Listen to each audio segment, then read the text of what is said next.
Hello everyone, my name is कृंती अगी। इस वीडियो में हम समरी पढ़ने वाले हैं murder in the cathedral drama की। ये बहुत इंपॉर्टेंट ड्रामा है जो कि एग्ज़ाम में हर बार पूछा ही जाता है। मोस्ट इम्पोर्टेंट ड्रामा के उसमें आपको पूछने वाले हैं। इसमें क्या आने वाला है, आपको फुल स्टोरी के बारे में पता होना चाहिए। क्या समरी है इसकी, क्या स्टोरी है इसमें, और क्या चीज़ें कैसे हुई है। तो सब चीज़ों को पढ़ने के लिए पहले हमें इसके सभी कैरेक्टर्स को अच्छे से देखना होगा कि इसमें कितने, इसमें ज़्यादा कैरेक्टर्स नहीं हैं वैसे, तो हम इसको इजीली समझ सकते हैं। तो सबसे पहले हम इसका एक छोटा सा, कहते हैं ना कि मोटे तौर पर इसका एक पैमाना देख लेते हैं, जिसमें बताया गया है कि मर्डर इन द कैथेड्रल जो है वो टी.एस. एलियट ने लिखी है। जी हाँ, टी.एस. एलियट ने इस प्ले को लिखा है। Murder in the cathedral play को जो लिखा गया है, पब्लिश किया गया है, वो एक मेन उसका एम था टी.एस. एलियट का, वो था कि थॉमस बेकेट जो हैं, जो कि एक महान आर्ट बिशप ही थे, जो कि एक बहुत बड़ी पदवी होती है आर्ट बिशप की।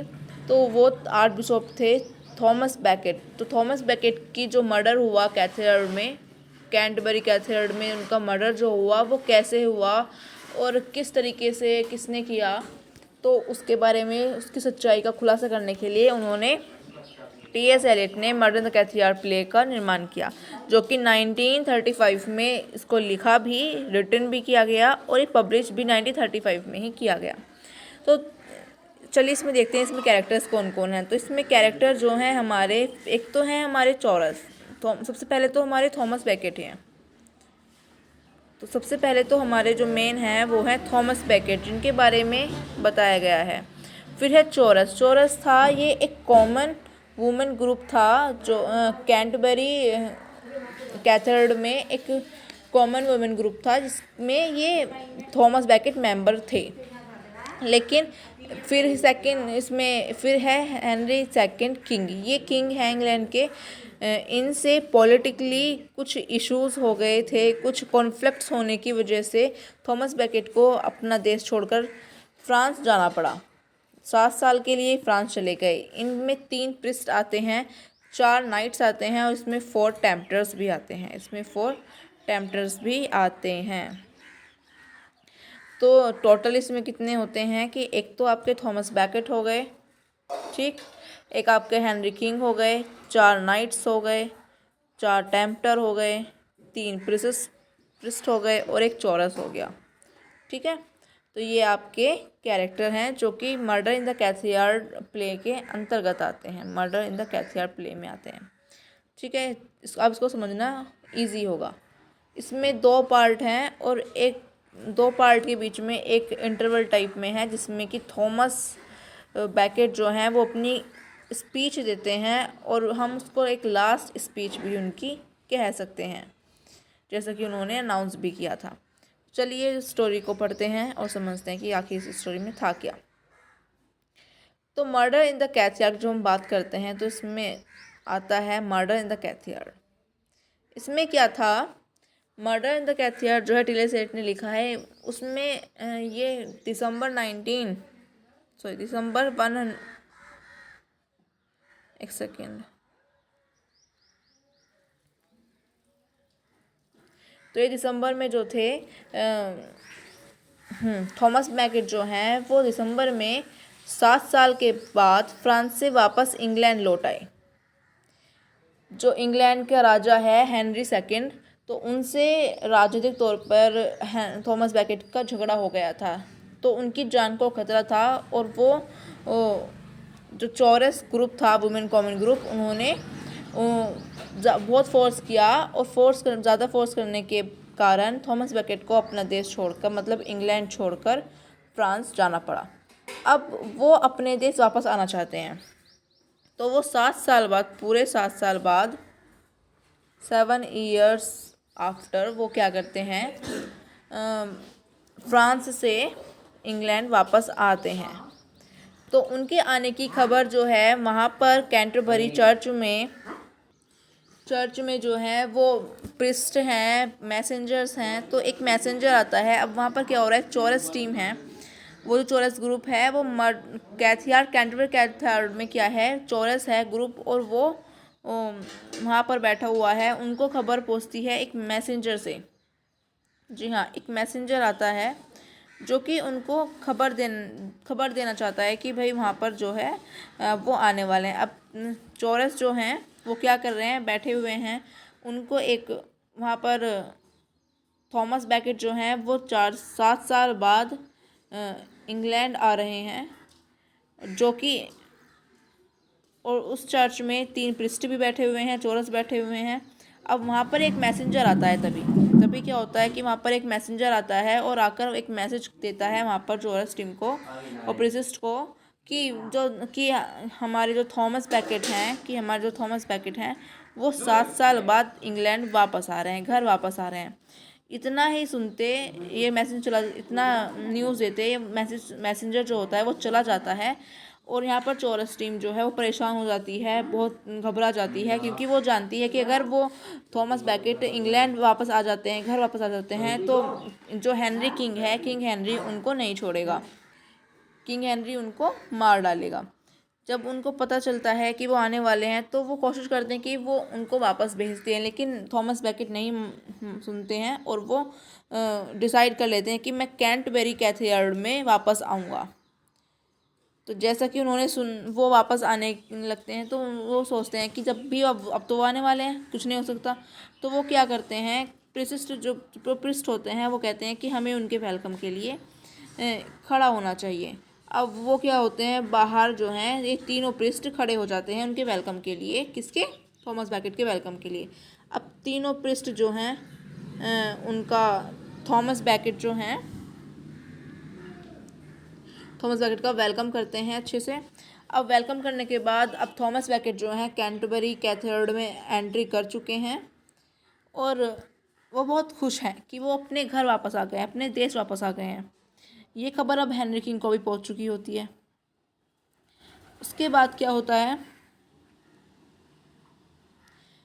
कि अब वो वहाँ पर पहुँच चुके हैं। अब उनके पास 3 प्रिस्ट हैं, 3 प्रिस्ट ने उनका वेलकम कर दिया। अब वहाँ पर कौन कौन है, एक सेकेंड, अब तीनों प्रिस्ट का काम कंप्लीट हो चुका है, उन्होंने उनको वेलकम कर दिया। चोरस टीम जो है अब वो भी बैठी हुई है। अब वहाँ पर 4 टेम्पटर्स और आते हैं, कैंटरबरी कैथेड्रल में 4 टेम्पटर्स आते हैं और वो 4 टेम्पटर्स अलग अलग 4 तरीके की एडवाइस लेकर आते हैं, किसके पास, थॉमस बैकेट के पास। और थॉमस बैकेट के पास वो 4 तरीके की एडवाइस लेकर आते हैं और वो एडवाइसेस क्या क्या होती हैं, शर्त क्या क्या होती हैं, वो हमें पता चलेगा अभी। तो वो 4 टेम्पटर्स जो होते हैं वो क्या कहते हैं,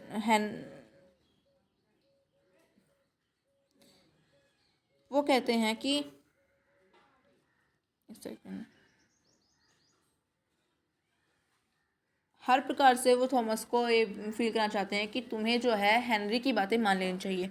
तो चारों के चारों अपनी अलग अलग राय रखते हैं। तो उनमें से फर्स्ट टेम्पटर क्या कहता है, फर्स्ट टेम्पटर जो होता है वो इसके सामने राय रखता है कि भाई तुम्हें जो है फर्स्ट टेम्पटर थॉमस बैकेट को कहता है कि तुम्हें अपना पास्ट याद करना चाहिए।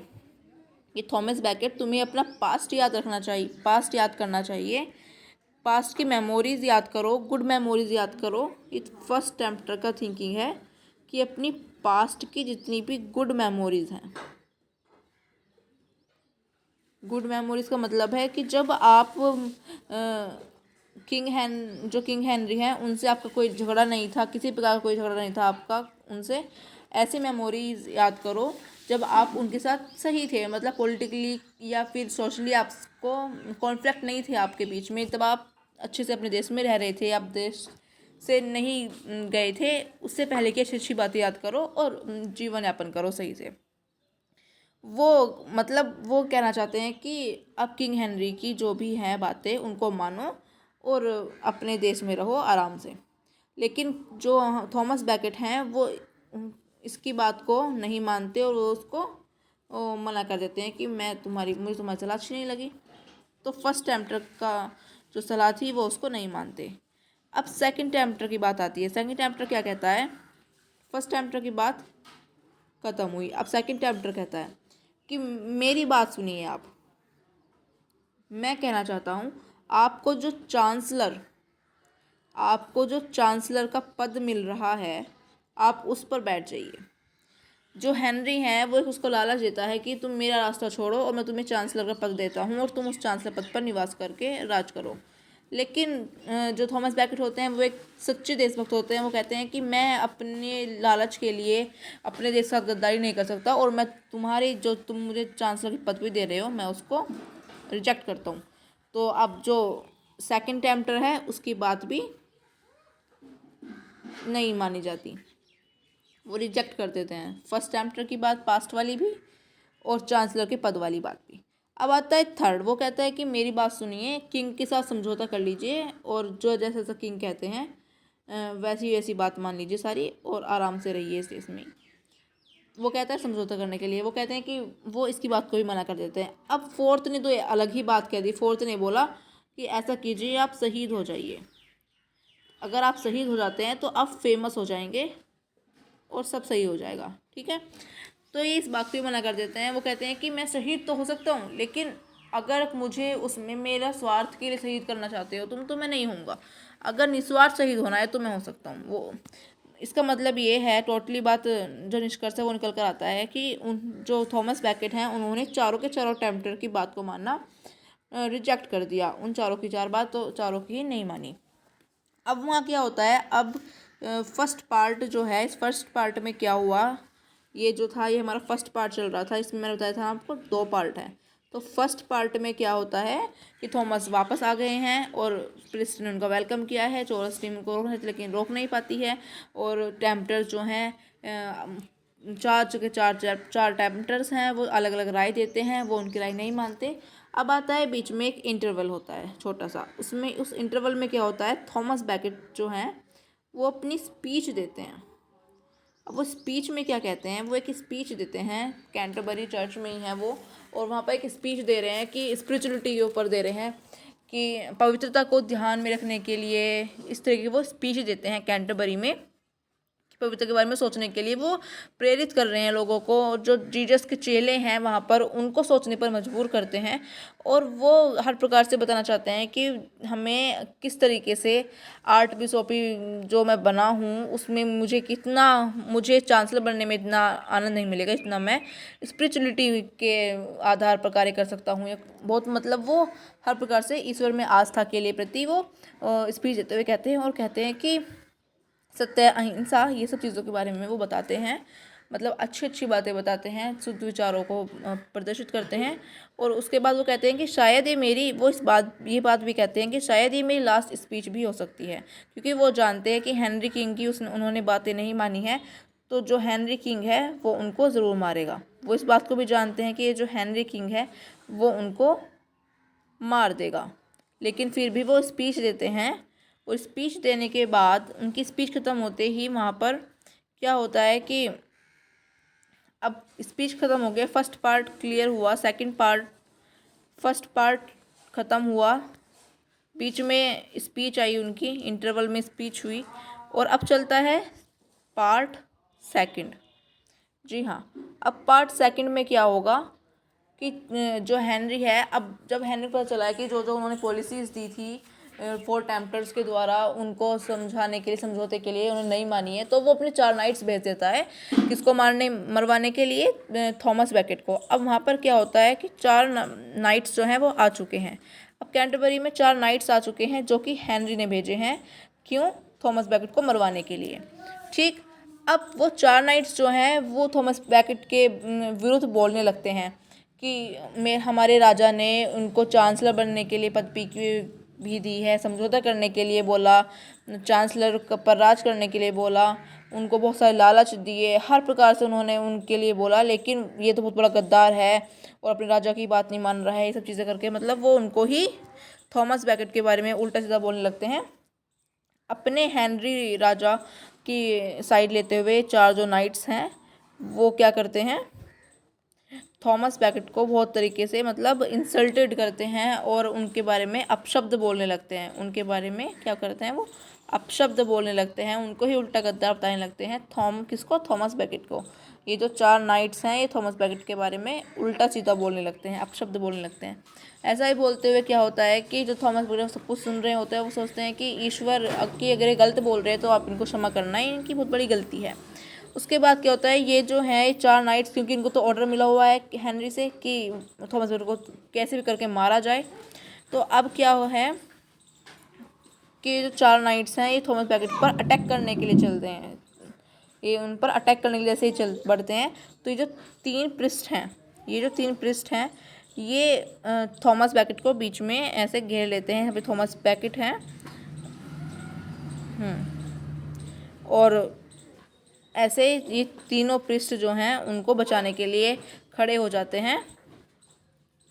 और ये जो 4 नाइट्स हैं अटैक करने के लिए जैसे आते हैं, ये तीनों पृष्ठ बोलते हैं थॉमस बैकेट से कि आप अपने आप को बचाने के लिए छुप जाइए कहीं पर, अदरवाइज़ ये आपको 4 नाइट्स मार देंगे, जो कि हेनरी ने भेजे हैं। फिर क्या होता है, ठीक इतना सुनने के बाद थॉमस बैकेट क्या कहते हैं कि मैं नहीं छुपूंगा, मैं कहीं नहीं जाऊंगा, जो होगा वो देखा जाएगा। और वो जो हैं वो उनको कह देते हैं कि मैं नहीं हटूंगा। लेकिन फिर भी वो कैसे न कैसे करके पृष्ठ जो हैं और चौरस जो हैं ये सब अपने थॉमस बैकेट को बचाने के लिए उन 4 नाइट्स को कैसे न कैसे करके कैंटरबरी से बाहर निकाल देते हैं। अब ये उनको बाहर निकाल दिया गया है। अब बचे कौन वहाँ पर, पृष्ठ बचे हैं और ये चौरस है, बैकेट है। अब क्या होता है कि ये जो चारों नाइट्स हैं ये दोबारा जो चर्च है उसमें एंटर करने के लिए ये क्या कर रहे हैं, एंटर करने के लिए ट्राई कर रहे हैं। लेकिन यहाँ पर क्या है, ये तीनों पृष्ठ खड़े हो गए आकर, यहाँ पर एंट्री मतलब दरवाजे पर, और वो उनको एंट्री नहीं दे रहे हैं। इन 4 नाइट्स को वो एंट्री नहीं दे रहे हैं। उन्होंने जो ये तीनों पृष्ठ हैं ये जो हैं एंट्री पर खड़े हो गए और ये इन 4 नाइट्स को एंट्री नहीं दे रहे हैं। इन्होंने कह दिया कि इनको एंट्री नहीं मिले, क्योंकि ये जानते हैं कि ये थॉमस बैकेट को मार कर जाएंगे। तो तीनों पृष्ठ ने डिसाइड किया कि हम इनको अंदर नहीं घुसने देंगे अब दोबारा।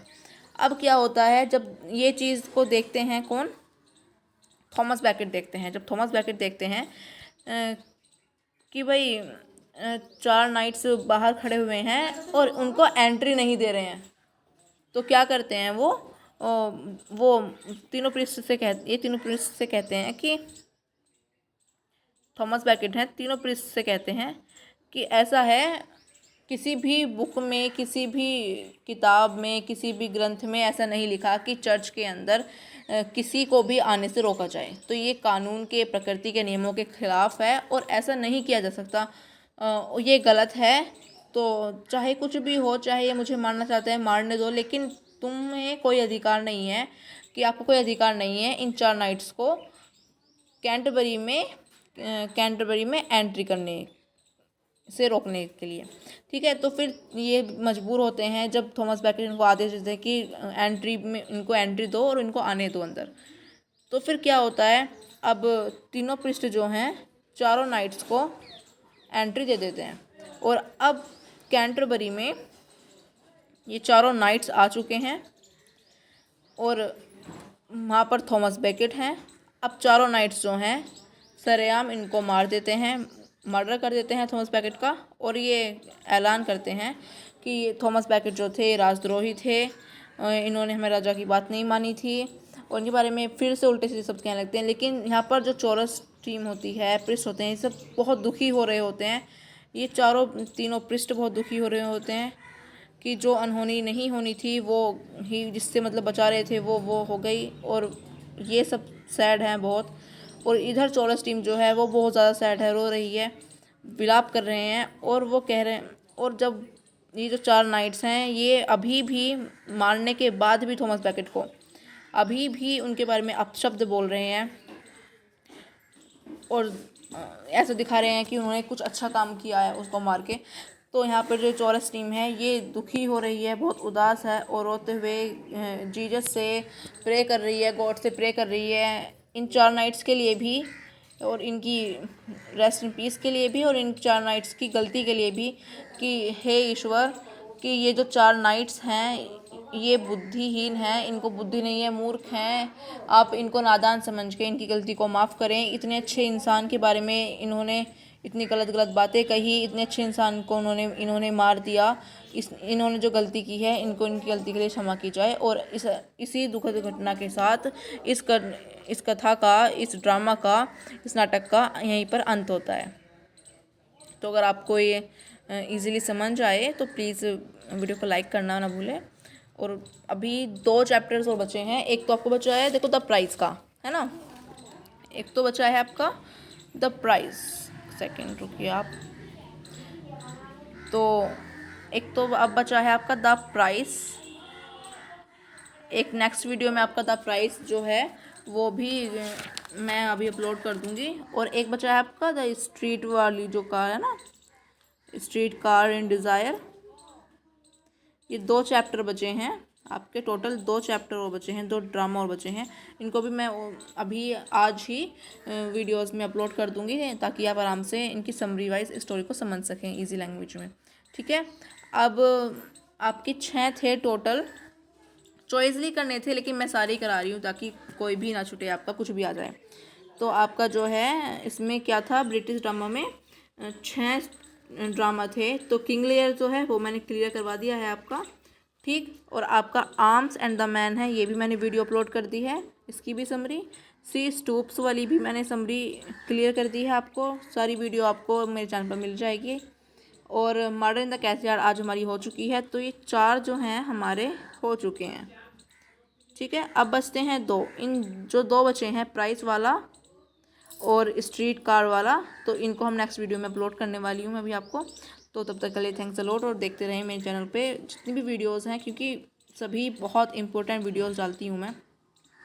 अगर आपको वीडियोस अच्छी लगे, इजीली समझ आए, तो प्लीज़ लाइक करें, शेयर करें, कमेंट करें।